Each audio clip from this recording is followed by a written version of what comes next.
بسم الله والصلاة والسلام على رسول الله وعلى آله ومن والاه بعد. أشهد أن لا إله إلا الله وحده لا شريك له وأشهد أن محمدا عبده ورسوله. أعوذ بالله السميع العليم من الشيطان الرجيم. بسم الله الرحمن الرحيم. الذي خلق الموت والحياة ليبلوكم أيكم أحسن عملا.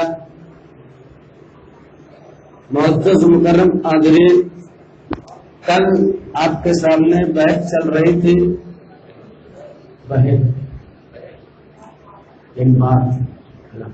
یعنی گفتگو چل رہی تھی کہ اللہ تبارک و تعالی نے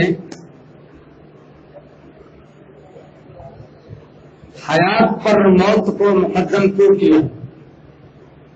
اس آیت کریمہ میں حالانکہ عمومی چیز اس میں یہ ہے کہ آدمی پہلے زندہ ہوتا ہے، مرتا ہے بعد میں، یہ سب کو معلوم ہے، لیکن یہاں موت کو حیات کے اوپر مقدم کیوں کیا گیا؟ آپ کے سامنے یہ بات آئی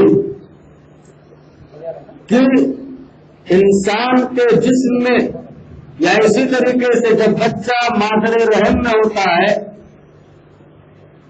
تو سب سے پہلی چیز نطفہ ہوتی ہے جو مادر رحم کے اندر جاتی ہے.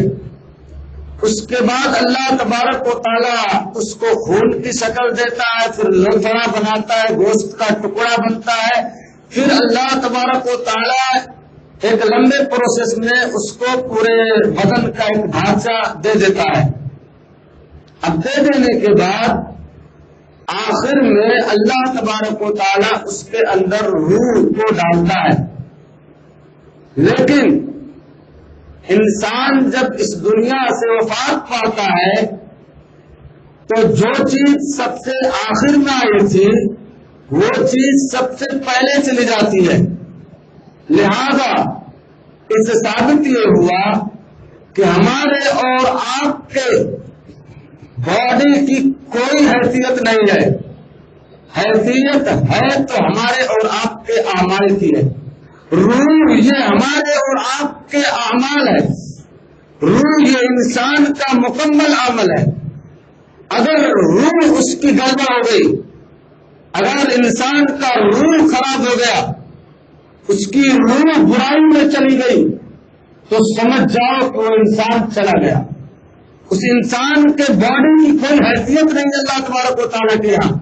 اسی طرح اس دنیا کی بھی حقیقت اللہ تبارک و تعالیٰ کے یہاں کچھ نہیں ہے. کیوں؟ اس لیے دنیا آخرت کے مقابلے میں کوئی حیثیت رکھتی ہی نہیں. اور ایک چیز آپ نے دیکھا ہوگا کہ ایک انسان، میں بھی اس چیز میں یہاں ہوں، یہاں سے اگر کسی ایسی جگہ جاتا ہوں جو کھلا ہوا اس سے اور ہے،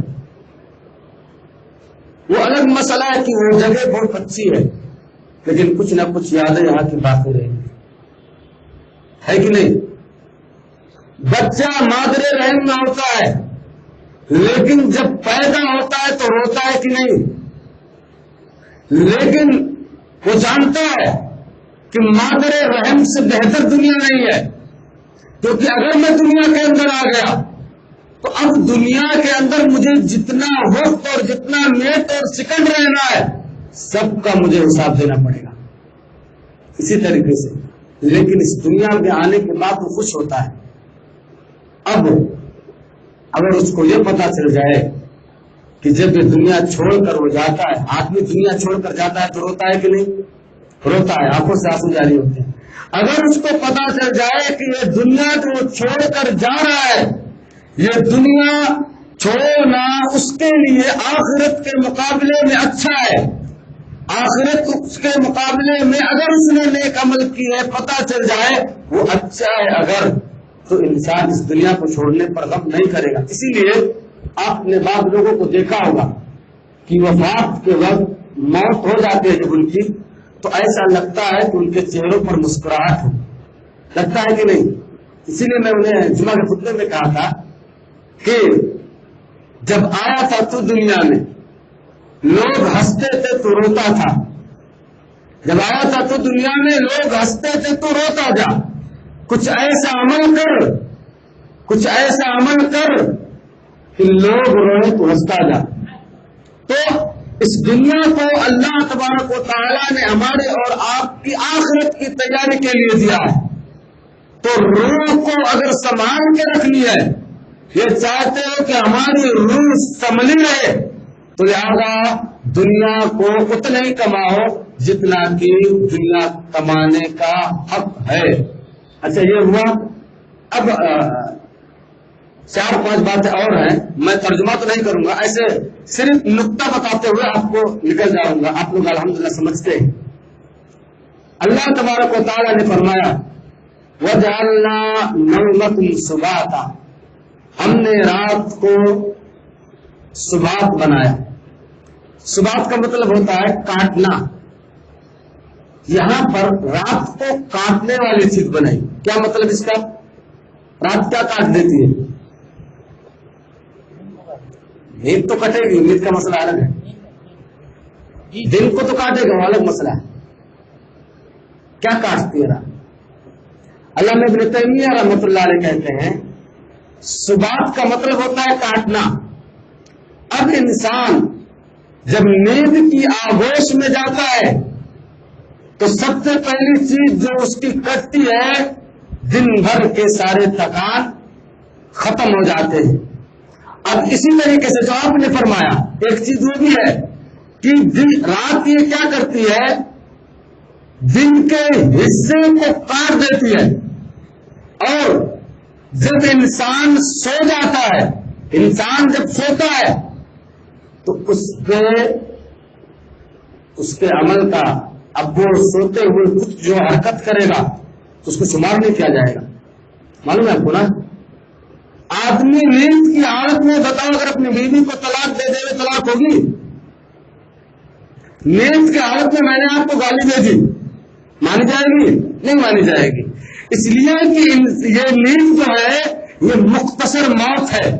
حالانکہ کو نیند یہ مختصر موت ہے، اور آدمی کی حیات اور زندگی اور یہ بیداری یہ مختصر حیات ہے. آخری حیات تو آخر میں نیند یہ مختصر موت ہے. اسی لیے اللہ تبارک و تعالیٰ نے فرمایا سورہ نازعات کے اندر کہ كأنهم يوم يرونها لم يلبثوا إلا عشية أو ضحاها، گویا کہ وہ لوگ قیامت کے دن گمان کریں گے کہ بس وہ تھوڑا ہی لم يلبثوا إلا عشية أو ضحاها، تھوڑا سا وقت دنیا کے اندر انہوں نے گزارا. عشیہ اور ضحا کا اصل یہ مادہ اور مقصد یہ ہوگا دنیا کے اندر انہوں نے تھوڑی سی زندگی گزاری ہے. تو وہی اسی طریقے سے نیند یہ مختصر موت ہے. لہذا نیند کی حالت میں اگر کوئی انسان کچھ کر جائے تو اس کی کوئی حقیقت نہیں ہے. تو لہذا نیند یہ کاٹ دیتی ہے انسان کے اوپر سے معاہدے کو. سمجھا نا؟ نیند اصل چیز یہ ہے کہ نیند کاٹتی ہے انسان کے عمل کے جھٹا کو، انسان کے عمل کے سزا کو بھی کاٹ دیتی ہے. اس لیے اللہ تبارک و تعالیٰ نے لفظ سبات استعمال کیا ہے. پھر اللہ تبارک و تعالیٰ نے فرمایا وَجَعَلْنَا اللَّيْلَ لِبَاسًا، ہم نے رات کو لباس بنایا. لباس سمجھتے ہیں نا؟ انسان کو ڈھانک لیتی ہے. اچھا لباس کیوں استعمال کیا اللہ نے؟ لفظ لباس کیوں استعمال کیا؟ وکیل صاحب میں لباس کا استعمال کیوں کیا اللہ نے؟ جی آگے چلو. امام ابن تیمیہ علیہ رحمہ فرماتے ہیں لباس کا کام کیا ہے؟ ڈھانک لینا اور چھپا لینا ہے کہ نہیں؟ لباس کیا کرتی ہے؟ انسان کے سطر کو چھپا لیتی ہے. اب اس کا سطر ظاہر نہیں ہوتا ہے. آدمی کپڑا پہننے کے بعد لگتا ہے کہ اس کے اندر کا کوئی حصہ ظاہر ہے. اگر وہ کپڑا اسلامی لیول پہ پہنا ہو تو نہیں ظاہر ہوتا ہے. تو لباس کا استعمال رات کے لیے یہ کیا کہ رات کے اندر جو کام بھی کیے جائے وہ سب چھپے ہوتے ہیں. آدمی دیکھتا ہے کہ ایک آدمی میں رات کی تاریکی کے اندر سجدے میں چلا جاتا ہے. کم من سجدات ان کا لفظ استعمال کیا انہوں نے, کتنے سجدے انسان کرتا ہے اور اللہ کے سامنے آنسو گراتا ہے, لیکن وہ سجدے اس کے چھپے ہوئے ہوتے ہیں. رات کی تاریکی میں کوئی نہیں جانتا. رات کی تاریکی میں گناہ کرتا ہے کسی کو پتا نہیں, رات کی تاریکی میں اچھائی کرتا ہے کسی کو پتا نہیں. تو اس لیے اللہ تبارک و تعالیٰ نے استعمال لباس کا کیا کہ لباس کا کام ہے چھپانا, اسی طریقے سے رات کا کام ہے کہ انسان کے عملوں کو چھپائے. آگے چل جزاء وفاقا, ترجمہ اس کا کرتے ہیں پورا پورا بدلا دیا جائے گا نا, اس کا ترجمہ یہ ہوگا ہی نہیں. جزاء وفاقا اس کا مطلب یہ, اس کا ترجمہ یہ ہے ہی نہیں کہ آدمی کو پورا پورا بدلا دیا جائے گا. یہ جہنمیوں کا تذکرہ ہے یہاں پہ. پھر کیا ہوگا؟ جزاء وفاقا کا مطلب یہ ہوگا کہ ان کو یعنی کافروں کو ان کے کفر کے موافق بدلا دیا جائے گا, برابر نہیں موافق بدلا دیا جائے گا. اسی لیے اللہ تبارک و تعالیٰ نے جب اہل ایمان کا تذکرہ کیا تو کیا فرمایا؟ جزاء من ربک عطاء حسابا. یہ ان کو جو بدلا دیا جا رہا ہے نا, یہ ان کے رب کی طرف سے دیا جا رہا ہے اور رب کی طرف سے رحمت دی جاتی ہے. کافروں کو ان کے عمل کے موافق بدلا دیا جائے گا, لیکن مومنوں کو ان کے عمل سے زائد دیا جائے گا جو کہ اللہ کی رحمت ہوگی. اور عطا سمجھتے ہیں نا, عین تا الف حمزہ, اور عطا ایک الف تا سے آتا ہے, الف تا یا, دونوں میں فرق کیا ہے؟ عطا کہتے ہیں عطا الف تا یا سے, اس کا مطلب یہ ہوتا ہے کہ کسی چیز کے عوض کوئی چیز دی جائے. میں نے آپ کو پیسہ دیا, پیسے کے عوض آپ نے پانی کی بوتل دی, ٹھیک ہے, لیکن عطا کہتے ہیں بغیر عوض کے چیز دی جائے. اور اللہ تبارک و تعالیٰ اہل ایمان کو عوض میں نہیں دے گا, اپنی رحمت پر دے گا. اور کوئی انسان اپنے اعمال کے بیس پر جنت پا سکتا ہے؟ نہیں پا سکتا ہے. رسول اللہ صلی اللہ علیہ وسلم نے فرمایا میں خود اپنے اعمال پر جنت نہیں پا سکتا جب تک کہ اللہ کی رحمت نہ ہو.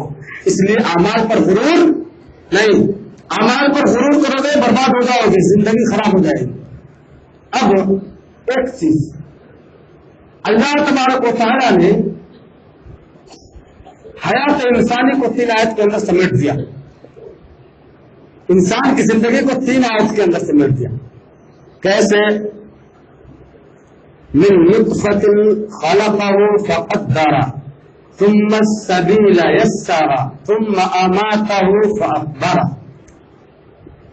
انسان پیدا ہوا کس سے؟ نطفے کے ذریعے سے. اللہ نے اس کو پیدا کیا, اس کے مقدر کو لکھا, اس کی تقدیر کو لکھا, یہ ہوا, پیدا ہوا انسان. ثم السبیل یسرہ, دنیا کے اندر اس نے زندگی گزاری, جیسے چاہے اس نے زندگی گزاری.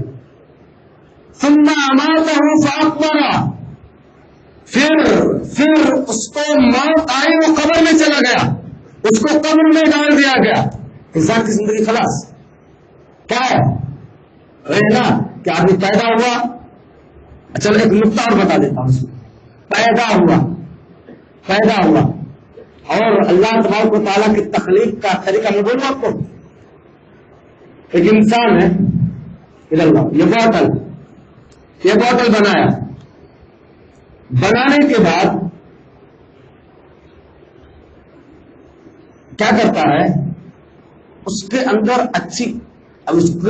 اچھائی لانے کی کوشش کرتا ہے, کسی طریقے سے وہ اور اچھا ہو جائے. یہ ہوا. اب اس کے بعد اس کی ڈیٹ آف ایکسپائری لکھتا ہے کہ نہیں؟ لکھتا ہے. انسان بھی ویسے ہی ہے, الگ نہیں ہے. کیسے؟ سب اسم ربک الاعلی الذی خلق, اللہ نے پیدا کیا جس طرح انسان نے اللہ. اور میں مثال نہیں دے رہا ہوں, تماکو میں بیان کر رہا ہوں, لیکن ایک طریقہ بتلا رہا ہوں, دنیا میں اتار کے اس کو سمجھانے کی کوشش کر رہا ہوں بس. اللہ نے پیدا کیا, ٹھیک ہے, پیدا کرنے کے بعد الذی خلق فسوى, برابر کیا اس کو. اور انسان سے بہتر ڈھانچے میں کوئی چیز ہے نہیں ہے. کیوں؟ وَلَقَدْ خَلَقْنَا الْإِنسَانَ فِي أَحْسَنِ تَقْوِيمٍ, لَقَدْ خَلَقْنَا الْإِنسَانَ فِي أَحْسَنِ تَقْوِيمٍ, میں نے انسان کو سب سے بہتر ڈھانچے میں پیدا کیا. اللہ نے پیدا کیا اس کو برابر کیا، کیسا اور کیسے اس کے آنکھ ناک کان ہونے چاہیے مکمل بنا دیا، کسی کو ناک نہیں دیا، کسی کو آنکھ نہیں دیا، کسی کو کان نہیں دیا، تو یہ اس کی حکمت ہے، اللہ یہ بھی کر سکتا ہے۔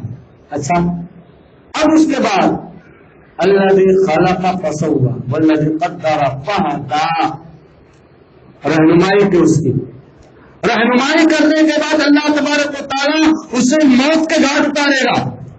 دنیا کے اندر پیدا کرنے کے بعد اللہ تبارک و تعالیٰ جب اس کے الذی قدر کا مطلب کیا ہوتا ہے؟ اندازہ کرنا، اس کے تقدیر کو لکھنا۔ تقدیر میں موت ہے کہ نہیں ہے؟ اس دنیا میں کتنی زندگی جیے گا اللہ نے لکھ دیا، ڈیٹ آف ایکسپائری، اس کے علاوہ اور کیا ہے کچھ بتاؤ، ہے کچھ؟ ڈیٹ آف ایکسپائری اس کے علاوہ ہے کیا؟ تقدیر کے علاوہ کہ اللہ نے یہ لکھ دیا اس دنیا کے اندر کون سا انسان کتنی زندگی گزارے گا۔ تو بتاؤ کہ آدمی کی 60 سالہ زندگی ہے تو 60 سال کے بعد 60 سال جو اس کی مختصر سی مدت ہے، کیا یہ اس کے لیے آخری دن اس کا ڈیٹ آف ایکسپائری نہیں ہے؟ تو آدمی پیدا ہوا، پیدا ہونے کے بعد راستے کی ہدایت اللہ نے کی، اب اس کے بعد اللہ تبارک و تعالیٰ نے اسے موت کے گھاٹ اتارا، موت کے گھاٹ اتارنے کے بعد اسے قبر میں ڈال دیا۔ آخر میں آ جاتے ہیں، چلو بات بہت لمبی ہو جائے اس لیے آخر میں آ رہا ہوں۔ انا اعطیناک الکوثر، آپ کو خیر کثیر عطا کیا گیا، آپ کو حوض کوثر عطا کیا گیا۔ آپ کو معلوم ہے حوض کوثر کا مقام کیا ہے؟ معلوم ہے نا؟ آپ صلی اللہ علیہ وسلم اپنی امت کے لوگوں کو کیسا پلائیں گے؟ اللہ ہم سب کو حوض کوثر سے پینے کا اور پینے کی توفیق عطا فرمائے اور اپنی نعمت کو ہم پر کر دے۔ حوض کوثر آپ جانتے ہیں نا، اللہ کے نبی صلی اللہ علیہ وسلم نے فرمایا ان امتی یاتون یوم القیامت غرا محجلین فمن استطاع منکم ان یطیل عورته فلیفعل، میری امت قیامت کے دن آئے گی کیسی؟ اس کے آثار وضو چمک رہے ہوں گے۔ کہاں آئے گی؟ آپ کے حوض کے پاس آئے گی، آثار وضو چمک رہے ہوں گے۔ تو یہ چاہتا ہے کہ اس کی چمک بڑھے تو لہذا وہ وضو زیادہ کرے، نمازوں کی پابندی کرے۔ اگر چاہتے ہو کہ حوض کوثر سے سیراب ہونا ہے تو نمازوں کی پابندی کرو، نہیں تو نہیں مل سکتا۔ آپ کے آثار چمکیں گے نہیں تو بھائی آپ کا پروف ہی نہیں ہوگا کہ آپ امت محمدیہ سے آئے ہو کہ نہیں آئے۔ اس کے بعد کہا ان شانئک ھو الابتر، کون ہے وہ؟ یہ آیت کریمہ کہ آپ جانتے ہیں، مختصر سا شان نزول اس کی کیا ہے؟ آپ صلی اللہ علیہ وسلم کے بیٹے ابراہیم کی جب وفات ہوئی تو ابو لہب کی بیوی اپنے گھر میں خوشیاں منا رہی تھی اور جھوم رہی تھی، ناچ بھی رہی تھی۔ کیوں ناچ رہی تھی؟ ارے محمد کا اب تو نام لے گا کوئی نہیں رہے گا، یعنی محمد صلی اللہ علیہ وسلم کا ایک ہی وارث تھا، ان کا بیٹا، اب وہ وفات پا گیا، محمد کے اس دین کو اب کون سنبھالے گا؟ یعنی محمد کا دین یہیں پر ختم ہو جائے گا۔ تو آپ نے فرمایا، اللہ نے فرمایا بے شک آپ کا دشمن ہی جڑ کٹا ہے، مطلب کیا؟ آپ کا دشمن ہی برباد ہو جائے گا۔ اور یاد رکھنا اس چیز کو، نبی کریم صلی اللہ علیہ وسلم کی شان میں آپ کی موجودگی سے لے کر اب تک جتنے لوگوں نے بھی گستاخی کی ہے اللہ تبارک و تعالیٰ نے سب کو برباد کر دیا ہے، کوئی بچا نہیں۔ مزہ کا کسرا کتاب النبی صلی اللہ علیہ وسلم، کسرا نے، بادشاہ نے کیا کیا نبی کریم صلی اللہ علیہ وسلم کے لیٹر کو پھاڑ دیا۔ فمزقہ الملک، اللہ نے کیا کیا؟ اس کے بادشاہ کو پھاڑ کر دیا، اس کی بادشاہ کو برباد کر دیا۔ تو پتہ کیا چلا؟ جس نے بھی نبی کریم صلی اللہ علیہ وسلم کے شان میں گستاخی کی ہے، اللہ تبارک و تعالیٰ نے اس کو اس دنیا کے اندر ذلیل و رسوا کر دیا۔ آپ بطور مثال دیکھ سکتے ہیں، مثال بتانے کی ضرورت نہیں۔